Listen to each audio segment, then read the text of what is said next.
Hi guys, so di ako karon sa buntod namo. So ibabaw ni siya sa among balay guys. And di ako diri alas 12 sa udto. Kay ngano, himo kog TikTok guys. Nagpabud-bud ako sa init diri. Gusto ko maitom og duro. Anar good.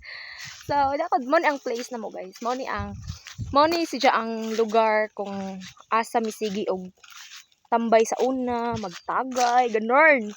So nabuntagan na mi diri og inom-inom sa una kay na po mo payag diri sa una. Ya, kana po nga lubi. Ano sa nga lubi guys katong wala pay bagyong. Sa ba to nga bagyo oy? Basta na toy bagyo ni Agi last year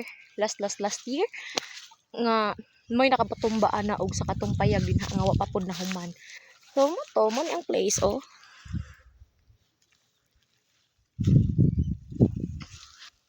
Kana siya guys, mo na siya. Oh, anhi mi nang aligid sa una. Anhi mi nang aligid sa una guys. Para share ko lang.